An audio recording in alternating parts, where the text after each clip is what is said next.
Hello मेरे प्यारे दोस्तों। यह कहानी यह कैसी तेरी मोहब्बत भाग 2 है। उम्मीद करती हूँ कि आपको मेरी कहानी पसंद आ रही होगी। चलिए हम इस कहानी में आगे बढ़ते हैं। हमने पिछले भाग में देखा कि अभय एशिया का नंबर 1 बिजनेसमैन है जो दिखने में हॉट एंड स्मार्ट है। वहीं आध्या अपनी चाची के घर में रहती है।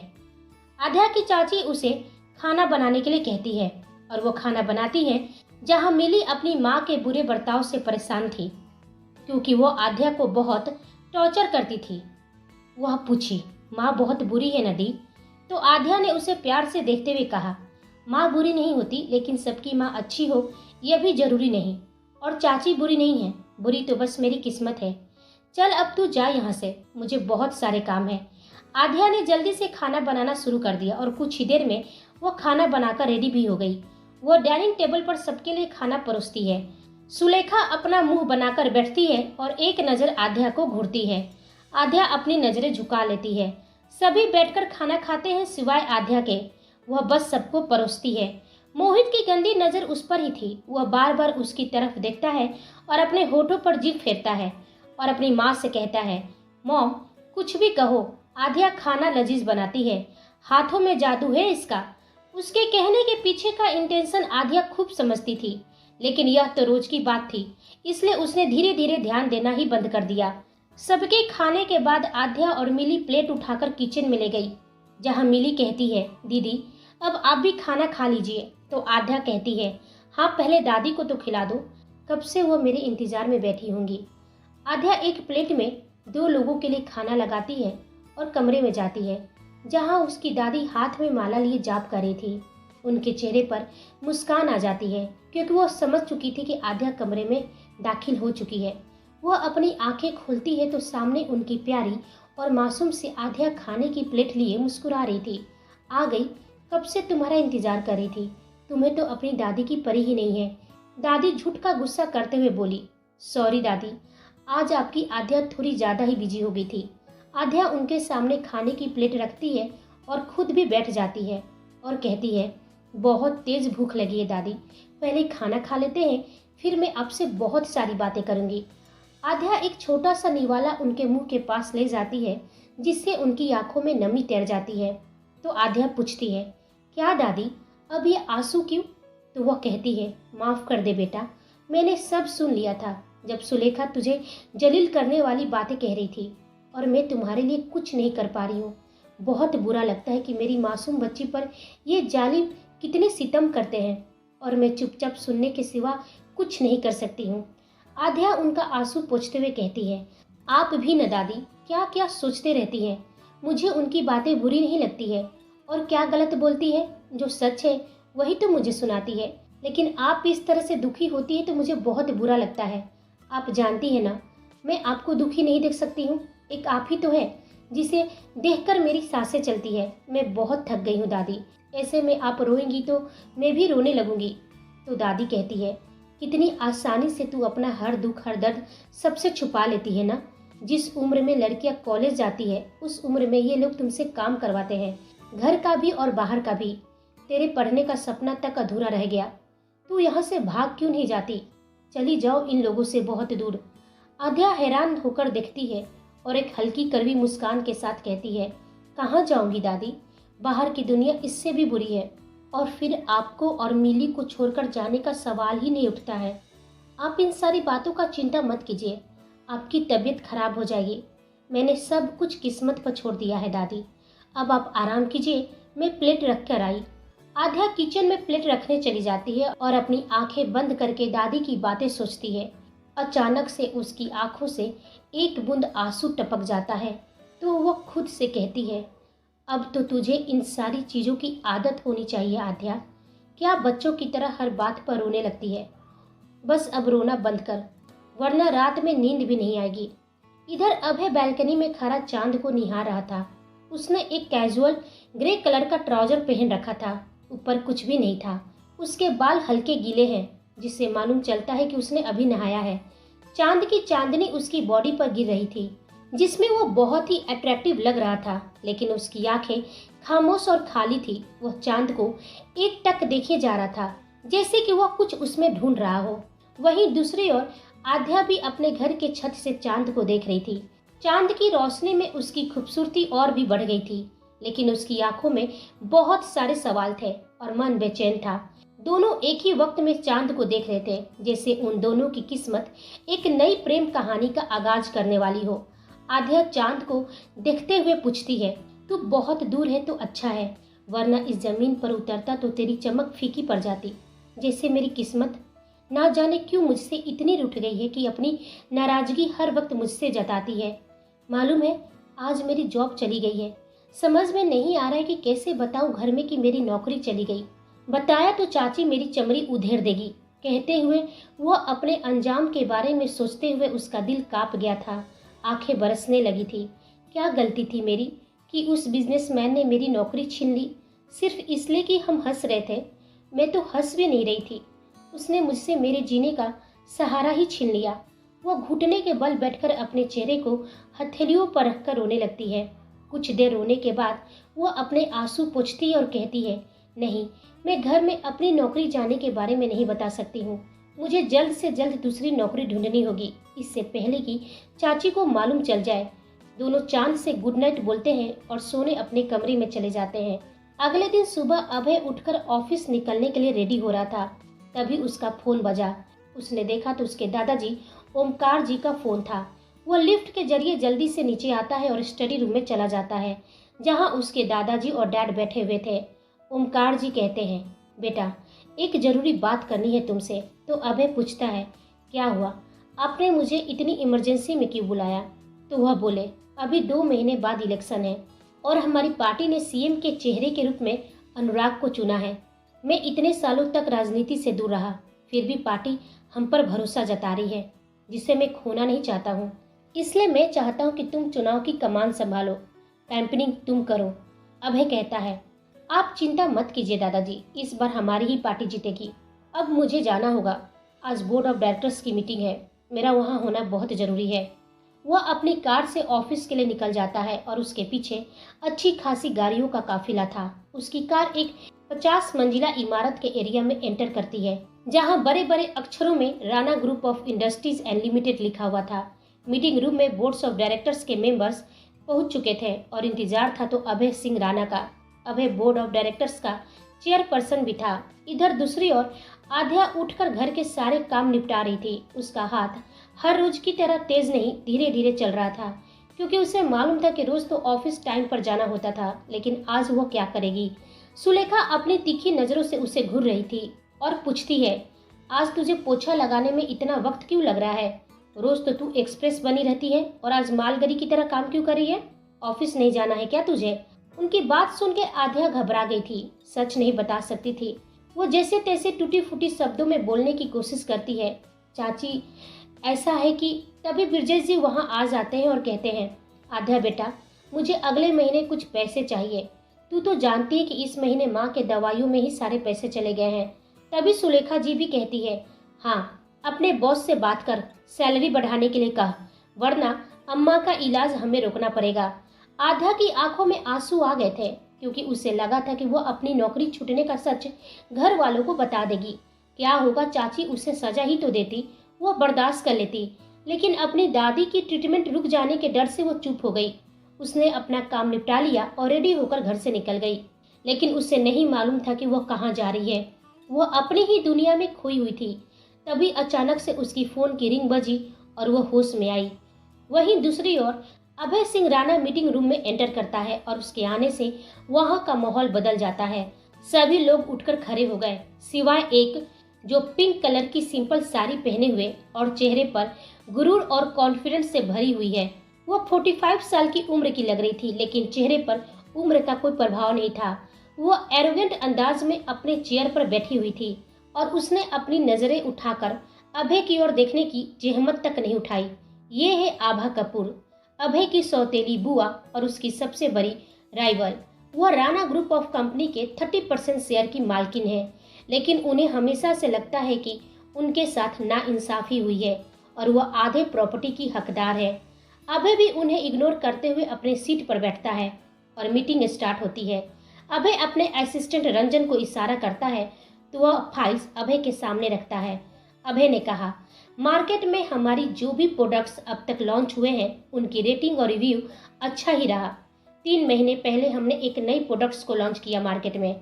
इस नए प्रोडक्ट्स के शुरुआत में रिव्यू बहुत अच्छे आ रहे थे, जिससे हमारे शेयर में बहुत अच्छी वृद्धि हुई। लेकिन कुछ दिन पहले एक यूजर ने हमारे प्रोडक्ट्स में हजारों कमियां निकाल दी और उसका कमेंट सोशल मीडिया पर वायरल हो गया, जिससे हमारे प्रोडक्ट्स की रेटिंग में कमी आई और हमारा शेयर भी कुछ गिरे। तभी एक मेंबर मिस्टर खन्ना ने कहा, इससे क्या फर्क पड़ता है मिस्टर अभय। एक यूजर ने अपनी पॉपुलैरिटी के लिए हमारे प्रोडक्ट्स के बारे में कुछ फालतू कमेंट कर दिया, लेकिन उसके ट्वीट पर हमारे प्रोडक्ट्स के सपोर्टर्स ने रिट्वीट कर उसकी बोलती बंद कर दी। एक के लिए अपना प्रोडक्ट्स तो नहीं बदल सकते। तभी आभा ने कहा, प्रोडक्ट क्या, हमें तो पूरी प्रोडक्ट बनाने वाली टीम को बदल देना चाहिए मिस्टर खन्ना। एक यूजर ने चाहे जो भी वजह हो उसने ट्वीट किया है, लेकिन उसका ट्वीट वायरल हो चुका है। कोई भी अब उस प्रोडक्ट्स को खरीदने से पहले 2 बार नहीं तो 1 बार तो जरूर सोचेगा। आभा के चेहरे पर तिरछी मुस्कान थी, जो अभय बखूबी समझता था। आभा ने पूरी कोशिश की थी अभय के हाथ से इस प्रोजेक्ट को छीनने की, लेकिन वो सफल नहीं हो पाई थी। आज उसे मौका मिला था तो कैसे छोड़ती। यह प्रोजेक्ट अभय का एक सपना था। आभा की बातों से बोर्ड के मेंबर सहमत नजर आ रहे थे। तभी अभय ने कहा, 10 डेज मैं पर्सनली जांच करूंगा और इस प्रोडक्ट को मार्केट में नए आइडिया के साथ दोबारा लॉन्च करूंगा। Now meeting is over. सभी खामोश हो गए, क्योंकि यदि अभय ने अपना फाइनल डिसीजन सुना दिया तो सभी को मानना ही था। कोई भी उसके खिलाफ नहीं जा सकता और ना ही कोई कुछ बोल सकता। मीटिंग के बाद सभी लोग बाहर निकल गए, सिवाय अभय और आभा के। अभय अपने सीट से उठता है और अपना सूट ठीक करते हुए एक नजर आभा को घूरते हुए दरवाजे की ओर बढ़ गया। जैसे ही वो दरवाजे के पास पहुंचा, तभी आभा बोली, कोशिश कर लो इस बार, मैं तुम्हें जीतने नहीं दूंगी, अपना हक लेकर रहूंगी। अभय के कदम अब आभा की ओर बढ़ गए और तिरछी मुस्कान के साथ बोला, बेशक आप भी कोशिश ही कर रही हैं और सच में आपकी कोशिश ऐसी होती है कि कभी सफल नहीं होती है। मैं जानता हूं कि कमेंट करने वाला कोई आपका ही खास आदमी होगा, लेकिन इससे मुझे फर्क नहीं पड़ता है। जहां आपकी सोच बंद होती है वहां से अभय सिंह राणा की सोचने की शुरुआत होती है। आप सोच भी नहीं सकती हैं कि अब मेरा अगला कदम क्या होगा। आभा के चेहरे पर कुटिल मुस्कान थी और वह बोली, हाँ, ऐसे भी यह अभय नाम मेरा ही दिया हुआ है तुम्हें। एक समय था कि मैं तुम्हें सबसे ज्यादा प्यार करती थी, लेकिन आज के समय में हम दोनों एक दूसरे के खिलाफ खड़े हैं और इस वक्त तुम मुझसे कोई उम्मीद मत रखना। मेरे दिल में ना ही तुम्हारे लिए और ना ही किसी भी राणा के लिए प्रेम है और ना ही सम्मान। यह कंपनी जितनी तुम्हारी है उतनी ही मेरी भी है और मैं अपना हक वापस लेकर रहूंगी। अभय ने कहा, गलत कह रही हैं आप। मानता हूं कि दादाजी ने बहुत बड़ा अंपायर खड़ा किया अपनी लाइफ में, लेकिन जिस कंपनी पर आप क्लेम कर रही हैं वह मेरी मेहनत की है। इसे मैंने बनाया है और इस पर तो मैं अपनी भी नजर नहीं लगा सकता, तो दूसरे का तो सवाल ही नहीं उठता। और ऐसा आप सोचने की जुर्रत भी मत कीजिएगा, वरना मैं भूल जाऊंगा कि अभय नाम आपका दिया हुआ है। बोलते समय अभय की आंखें ठंडी थी और शब्द करारे थे। वह वहां से निकलकर सीधे अपने केबिन में चला गया। आभा की आंखें नम हो गई थी और उसने अपनी मुट्ठी कस ली थी। इधर दूसरी ओर आध्या अपने दोस्तों के साथ एक पार्क में बैठी हुई थी। कुछ देर पहले काव्या ने ही उसे फोन करके बुलाया था। चारों बैठकर खामोश सामने देख रही थी। सभी के चेहरे पर उदासी और निराशा झलक रही थी। काव्या ने वहां की खामोशी तोड़ते हुए बोली, मैंने घर में बता दिया। आरती और नीलू भी एक लंबी सांस लेते हुए कहा, हमने भी बता दिया। बहुत डांट पड़ी, लेकिन फिर समझ गए सबकी हमारी कोई गलती नहीं थी। आध्या अब तक खामोश थी और वह अपनी खाली आंखों से सामने यूं ही देख रही थी। काव्या, आरती और नीलू एक दूसरे को देखकर आध्या की हालत पूछने के लिए कहते हैं, लेकिन तीनों में हिम्मत नहीं हो रही थी, क्योंकि तीनों उसकी सिचुएशन से वाकिफ थी। काव्या को वह दिन अच्छी तरह से याद है जब आध्या जॉब छोड़ने की बात अपनी चाची से कही थी, क्योंकि वह अपने बॉस के हरकतों से परेशान हो गई थी। उस दिन उसकी चाची ने उसे इतना जोर से थप्पड़ मारा था कि उसका गोरा गाल लाल हो गया था। काव्या तक सहम गई थी, क्योंकि वह भी आध्या के साथ उस वक्त उसके घर गई हुई थी। उस थप्पड़ का निशान 2-3 दिनों तक आध्या के गाल पर ही था। काव्या धीरे से अपना एक हाथ उसके कंधे पर रखती है तो आध्या उसके गले लग फुट फुट कर रोने लगती है। उसके अंदर का दर्द आंसुओं में बहने लगती है। उसे रोता देख उसके तीनों दोस्त की भी आंखें नम हो गई थी। थोड़ी देर रो लेने के बाद आध्या अपना आंसू पोंछी और उससे अलग होकर बोली, मैं जा रही हूँ बॉस के पास, हाथ जोड़ूंगी, पैर पकड़ लूंगी, लेकिन अपनी जॉब वापस लेकर रहूंगी। मैं घर में नहीं बता सकती हूँ, 1 वीक बचा है महीना खत्म होने में। ऐसे में आधी सैलरी चाची को दूंगी तो वो मुझसे सवाल करेंगी तो मैं क्या कहूंगी, और यदि वो इस बार मुझे घर से निकाल देंगी तो मैं कहाँ जाऊंगी। नहीं नहीं, मुझे जो करना पड़े करूंगी, लेकिन अपनी जॉब वापस लेकर रहूंगी। आध्या के चेहरे पर जो बेचैनी थी वो धीरे धीरे डर में बदल गई थी। काव्या नफरत से बोली, सब उस बिजनेसमैन की वजह से हुआ है। मालूम नहीं उसने हमसे कौन सी दुश्मनी निभाई है। तू अकेले नहीं जाएगी, हम तीनों भी चलेंगे। उस बॉस के साथ तुझे अकेला नहीं छोड़ सकते। चारों अपने ऑफिस जाने का फैसला करती हैं। अभय अपने केबिन में बैठा हुआ था। उसका चेहरा हमेशा की तरह इमोशनलेस और शांत था, लेकिन उसके दिमाग में बहुत कुछ चल रहा था। क्या, यह सिर्फ वही बता सकता है। रंजन भी ठीक उसके सामने ही था, जिसके चेहरे पर मिला जुला भाव था और उसके हाथ में कुछ फाइल्स थे। काफी देर सोचने के बाद अभय अपना फोन उठाता है और अपने सबसे खास और विश्वसनीय बॉडीगार्ड लकी को फोन करता है। लकी अभय का लेफ्ट हैंड है, या यूं कहे कि लकी अभय के लिए कुछ भी कर सकता है, यहाँ तक कि वो अपनी जान भी बिना कोई सवाल किए दे सकता है। उधर से लकी फोन उठाता है और पूछता है, जी बॉस, ऑर्डर कीजिए। अभय ने कहा, मुझे उस लड़के की सारी इन्फॉर्मेशन चाहिए और तुम्हें क्या करना है अच्छी तरह से मालूम है। कल वो मेरे सामने होना चाहिए। काम हो जाएगा बॉस, लकी बोला और अभय फोन रख देता है। फिर उसकी नज़र रंजन पर जाती है और उससे पूछा, क्या है, तुम कब से मेरे सामने क्यों खड़े हो? तो वह बोला, सर ऐड के लिए मॉडल्स की पिक्चर्स आई है, यदि आप देख लेते तो। अभय ने कोल्ड आवाज में कहा, तो कितनी बार कहा है कि मुझे इन कामों के लिए डिस्टर्ब मत करो। मुझे इन कामों में बिल्कुल इंटरेस्ट नहीं है। ये सारा डिपार्टमेंट मिस्टर सौर्य का है। अभी उसने सौर्य का नाम लिया ही था, आपने मुझे याद किया भाई। केबिन के दरवाजे से सौर्य झांकते हुए पूछा तो अभय की भौवें सिकुड़ गई और वो अपने कोल्ड आवाज में बोला, नॉट एट ऑल। लेकिन हमारा सौर्य थोड़ा बेशरम ठहरा। अंदर आते हुए बोला, इट्स ओके भाई, मैं आपकी टाइम की इम्पोर्टेंस समझता हूँ, इसलिए मैं मॉडल सेलेक्ट कर लूंगा। और रंजन से बोला, मिस्टर रंजन, अब आप यहाँ क्यों खड़े हैं? आप ये सारे पिक्चर्स उठाइए और मेरे केबिन के डेस्क पर रख दीजिए, मैं वहाँ देख लूंगा। सौर्य जैसा बोलता है, रंजन पिक्चर्स लेकर बाहर चला जाता है। अब वो अभय के सामने के चेयर पर बैठ गया।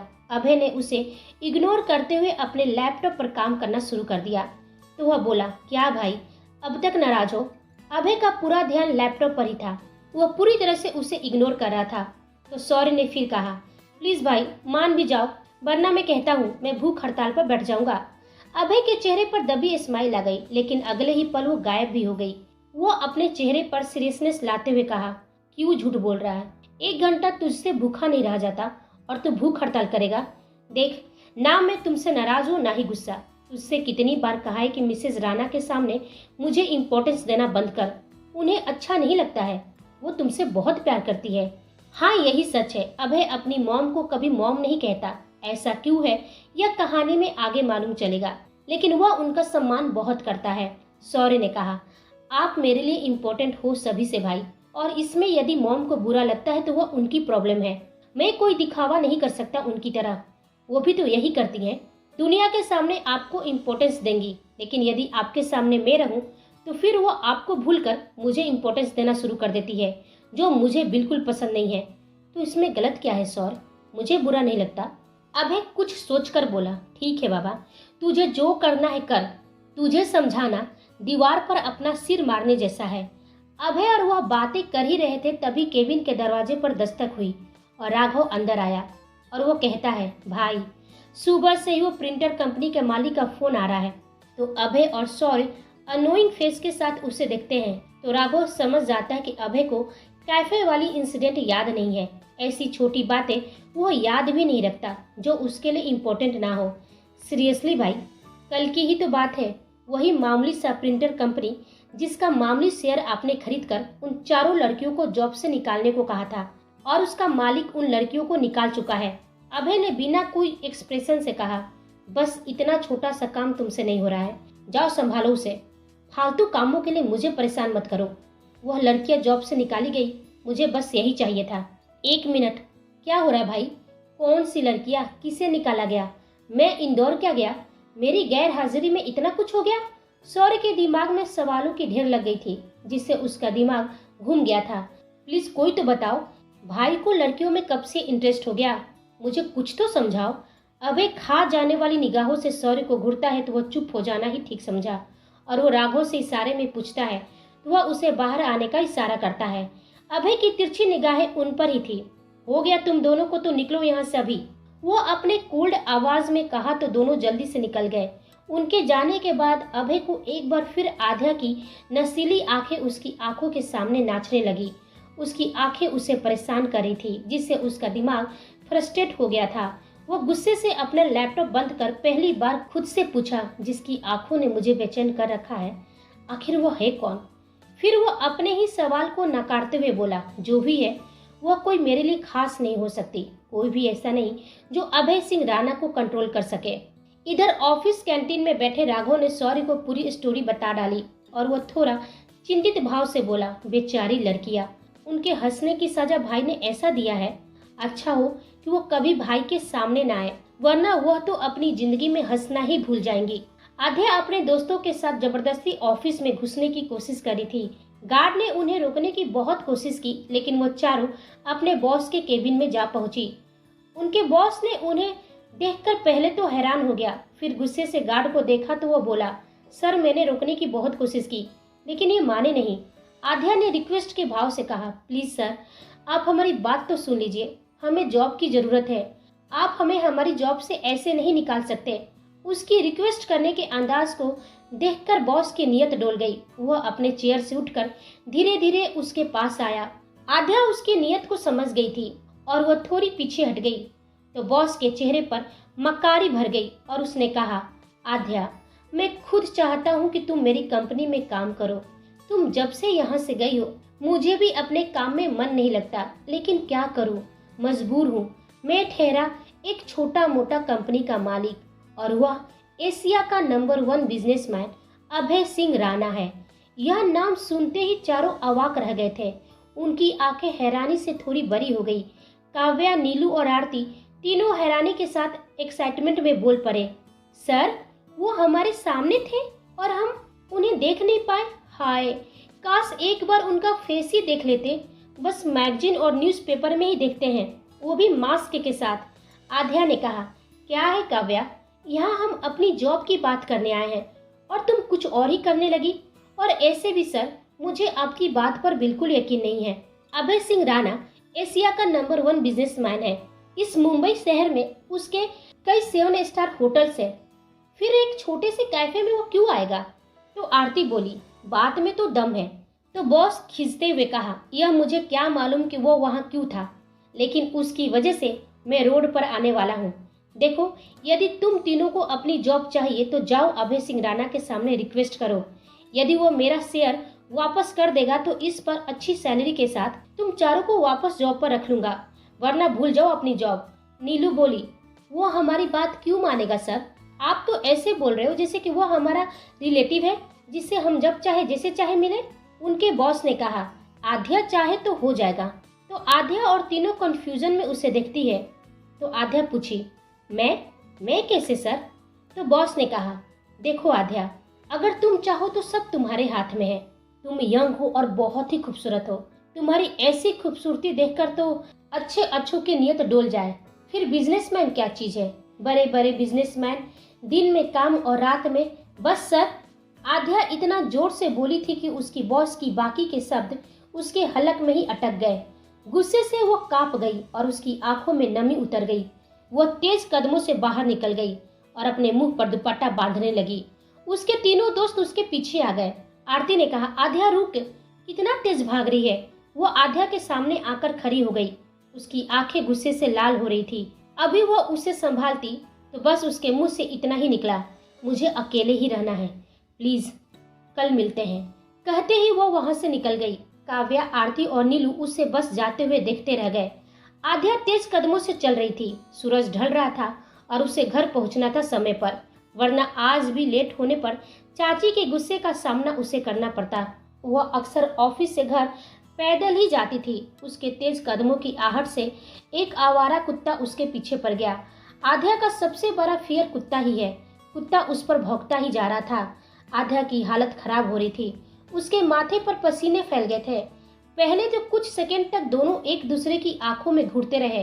फिर आध्या ने अपने सूखे गले को थूक से तर किया और धीरे धीरे अपने कदम को पीछे करते हुए जय बजरंग बली कहते हुए तेज दौड़ना स्टार्ट कर दी।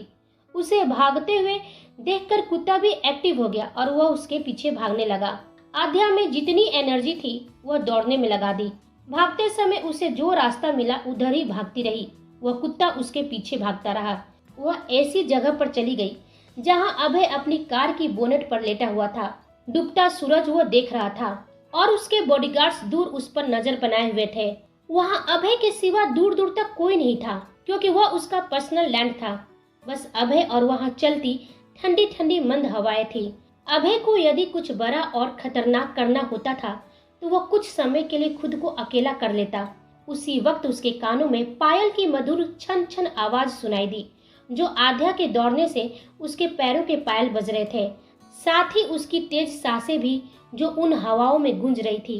ना चाहते हुए भी अभय को आध्या की पायल की आवाज और उसकी उखड़ती सांसों ने मदहोश कर दिया था। आध्या भी कुत्ते से बचने के चक्कर में कब उसके एरिया में घुस गई उसे भी मालूम नहीं चला। वो जैसे ही उसके कार के करीब से गुजरी, अभय झट से बोनेट से कूद उसकी कलाई पकड़ थाम ली। अभय के बॉडीगार्ड्स भी हरकत में आते ही उस कुत्ते को वहीं शूट कर देते हैं और आध्या पर गन तान देते हैं। वह कुछ समझती इतने में ही उसकी कलाई को पकड़ना, कुत्ते को उसके सामने मारना, यह सब देखकर डर के मारे अपनी आंखें बंद कर अभय के सीने से जा लगी और धीरे धीरे रोने लगी। एक लड़की को अपने बॉस के इतने करीब देखकर वहां सभी बॉडीगार्ड्स की सांसें थम गई थी। वह कुछ एक्शन लेते अभय ने उन्हें अपने हाथ के इशारे से वहां से जाने के लिए कहा। अभय भी शौक में था। वह उसके साथ पहली बार ही था जब कोई लड़की उसके सीने से चिपकी हुई थी। उसकी उखड़ती गर्म सांसें अभय महसूस कर रहा था, जो उसके अंदर के दबे जज्बात को एहसास में बदल रहा था।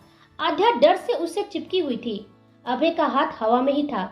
जब उसकी सांसें नॉर्मल हो गई और जब वो शांत हो गई तो अभय ने उसे खुद से अलग किया, लेकिन इससे पहले कि आध्या गिरती उसे अभय अपनी बाहों में थाम लेता है, क्योंकि वो बेहोश हो चुकी थी और अभय की बाहों में झूलने लगी। उसका दुपट्टा भी अब उसके चेहरे से हट गया था। उसकी खूबसूरत और मासूम चेहरे को देख अभय की सांसें जैसे थम सी गई थी। उसे अपनी धड़कन की स्पीड बढ़ी हुई महसूस हुई। उसकी लंबी घने लहराते बाल जो उसके चेहरे पर बिखरे हुए थे और पसीने से लथपथ उसका चेहरा उसकी खूबसूरती को बढ़ा रहा था। वह उसकी खूबसूरती में खुद को खोया हुआ पाया और अपने मन में बोला, इतनी खूबसूरत लड़की, कौन हो तुम? तभी उसकी नजर उसके गुलाब जैसे नाजुक होठों पर चली गई।